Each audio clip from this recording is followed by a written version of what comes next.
become an ambassador for voluntary medical male circumcision in South Africa. He actually encourages men to be circumcised by telling their own story of circumcision. He was circumcised after school when, in a discussion with a group of friends, he realized that he was the only one not circumcised.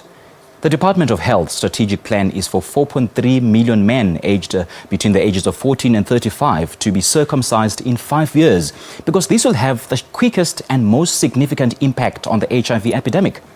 It is anticipated, of course, that this could avert more than 1.2 million infections and save the country more than 48 billion rand in HIV-related health care costs. And he joins me now in studio. A very good morning, Kabelo. Thank you so much for your time. Now, you heard Balisa earlier on that Amadota I upgrade.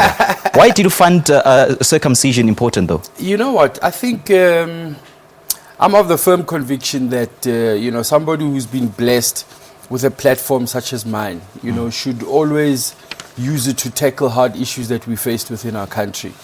I think what seems to be prevalent, in the public domain is that we are actually winning this war against HIV. We've done relatively well. I mean, people are on medication, people are on antiretroviral, and they're on their medication. Which is a good thing, but I think it's important to come up with new, innovative ways to curb the HIV pandemic. And I'm an advocate for medical male circumcision because it decreases the chance of males contracting the HIV virus by 60%. Okay. So it's proved, it's tested, and I mean through the link that you read, you can see the benefits that come with males being circumcised in our communities. How did your advocacy and ambassadorship come about? Well, I was approached by an organization called The Right to Care, who partner with USAID, and they spoke to me about it. And I guess, it resonated with me because I believe in tackling hard issues, It's not necessarily a sexy issue, circumcision, but it's one that needs to be dealt with. I even saw it when I went into the communities, because we've been going around the communities in various communities in our countries. And, we can get quite caught up in the urban setup and think that this is how our country is. But all you need to do is drive an hour outside of Johannesburg and you realize that, our people are perishing because of a lack of knowledge.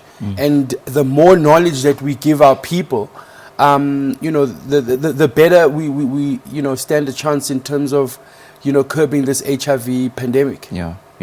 Now, you're quite right that it's not a sexy issue at all. I mean, for most men, circumcision is a measure of sexual prowess over health reasons. Should that be the case, though? You know what? It's there's many myths, It's myths that we've grown up with, and we need to educate our people. The fact that the fact whether you enjoy your sex more after you've been circumcised or not, I think it's really it varies from person to person. True. But it is it does help curb the HIV pandemic. Young men boys from the age, we can start them from the age of 10. And I think when you do take your son at the age of 10, then he doesn't have to deal with the other, stigmas attached to circumcision by the time he gets older. And I always say to guys, because guys say, manju kabza uti siyo circumciser, engeke sithole HIV. We're not saying that. We're basically saying, go get circumcised or uyotoli upgrade. And it decreases your chances of getting HIV, but protection is still very, very important. You still have to practice safe sex. We can't do away with condoms. Young people, we've tried to teach them to abstain, but we know that they're not abstaining. True, and we certainly cannot overemphasize the fact that circumcision cannot prevent HIV. 100%. Yeah. And then the only other issue that I encounter, which we encourage, is obviously for the healing process. Guys need to stay away from sex after getting circumcised for 6 weeks. And it's always an issue. Guys are like, I'm fine. That's another big problem. Yeah, 6 weeks is a long time. But I'm like, in the greater scheme of things, guys, in terms of getting, taking your life back, taking control of your life, living a healthier lifestyle. Absolutely. 6 weeks in the greater scheme of things is actually not a really, really long time. Now, Kabelo, I'm compelled to talk about initiation schools. Yes. Now, what sort of advice would you give to young men as to where they should go for this procedure? You see, that's also another issue that we've encountered along the way.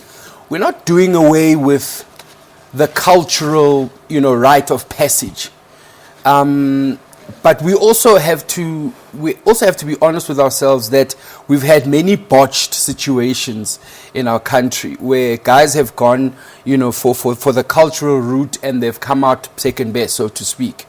So we're basically not doing away with culture. Culture is a very important thing, but this is just another alternative, which is a safer, and it works. Right. Now, how are you taking this message to the masses? Well, we've been doing our activations around the country. Been to Mpumalanga, Rustenburg, Pretoria, KwaZulu-Natal. We set up a stage. We're not reinventing the wheel there, making a noise and, putting the messaging out there and really calling on young men on the spot to come get circumcised, because we partner with clinics, within driving distance of where we set up. Okay. And you'd be surprised as to how many men come forward from various ages, from young men from the age of 10 to ubaba, around the age of 50 there. Guys come through. We drive them through to the clinics, and they get and they get their upgrade. We also have, at times we've had mobile stations on site. Okay. So we're literally speaking to the guys here, and they're getting circumcised right here. And what I usually used to ask is for them, after they get circumcised, is to come share their testimony on stage, okay, to show that it's not painful. Not at all. The guy's still alive. He's still functioning. He's not out, for the count for 6 weeks, not being able to go to work. Now, for the groups that we've already spoken to, groups and individuals, yes, but then some men are still not going on with this. Why do you think that's the case? I think pain is an issue. Convenience, because people think it's expensive, and I really think people should really take advantage of the service that's on offer by this campaign led by the Right to Care. I just also want to share a number. The number is 082-808-6152. That's okay. 082-808-6152. You send a please call me to that number. Okay. And we call you back. We set up an appointment for you at a clinic that's closest to you, that's okay, partnering with us, and it just making it convenient. I think, like you said, what makes it difficult is people think it's very painful. People think they won't be able to go to work. Yeah. It's dealing with the sex issue, we haven't got much time, unfortunately. Finally, yeah, so who are your partners? Well, I'm talking about your partners in this campaign, of course. Well, it's the Right to Care. I'm working with an organization called the Right to Care. All right. Yeah. Well, Kabelo, thank you so much for your time. Thank you so much, sir. To you. Cool.